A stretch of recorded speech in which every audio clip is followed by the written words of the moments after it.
কারণ প্রত্যেক বছর হাটচাঁদি গ্রামে প্রত্যেকটি গ্রামের মানুষকে তিনি খাওয়ান, এটা করতে পারবেন না আর্থিক অবস্থা অনটনের জন্য। কারণ আমি ওই পরিবারের একজন সদস্য। না না, কোর কমিটি কোনো রাজনৈতিক বিষয়ে আলোচনা হয়নি। অবশ্যই দাদার সঙ্গে কথা হয়েছে, দাদার শারীরিক অবস্থা খুব একটা ভালো নেই। হলো এবং আজকের দিনে আপনাদের রাজনৈতিক কোনো সাক্ষাৎকার হলো? একটা সৌজন্য সাক্ষাৎ হয়েছে। আমি নয়, বীরভূম জেলার বিভিন্ন প্রান্ত থেকে মামাটি মানুষের সৈনিক যারা আছে তারা প্রত্যেকটাই আসছে।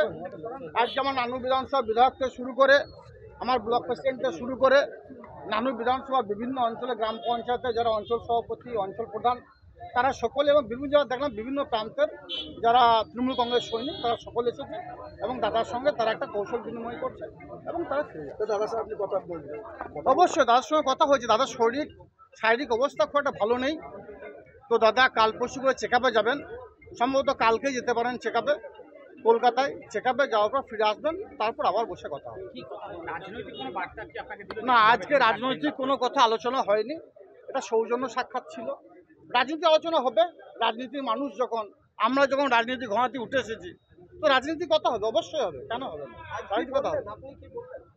আজকে দাদার শারীরিক অবস্থা কেমন আছে জিজ্ঞাসা করলাম, উনি বললেন ভালো আছি, কিন্তু আগামীকাল ওনাকে চেক আপের জন্য কলকাতায় যাবেন, ফিরে এসে তারপর বসে আলোচনা হবে।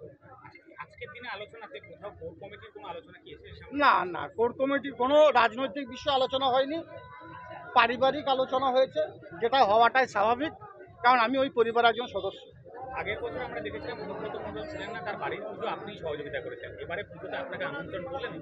দেখুন, দাদা কলকাতায় ফিরে আসুন, কারণ আপনারা জানেন গত বছর যখন দাদা ছিলেন না, যে কেষ্টকালী যে পুজোটা ওই পরিবারের সদস্যদের সঙ্গে কাঁধে কাঁধ মিলিয়ে আমি ওই পুজোটাকে এনেছিলাম।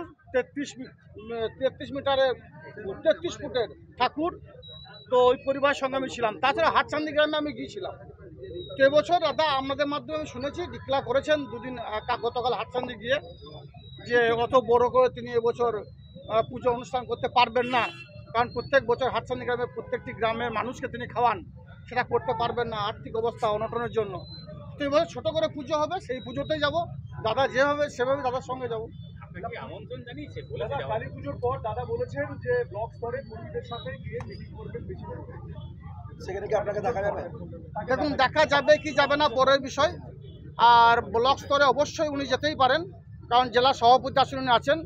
তাছাড়াও আমাদের অল্প দিনের মধ্যে কোর কমিটি মিটিংও হবে, সেই মিটিংও আশা করি উনিও উপস্থিত থাকবেন, কোর কমিটি মিটিংও হবে, আর দাদাও থাকবেন সেখানে। তিনি আমাদের মতলব জেলা সভাপতি তার অনুমতি নিয়ে, তার পরামর্শ নিয়ে আগামী দিনে আমাদের পথ চলা শুরু হবে। অনুব্রত মণ্ডলের আর্থিক অবস্থা খারাপ তিনি নিজেই বলছেন, আপনার কি কোনো অবদান থাকবে?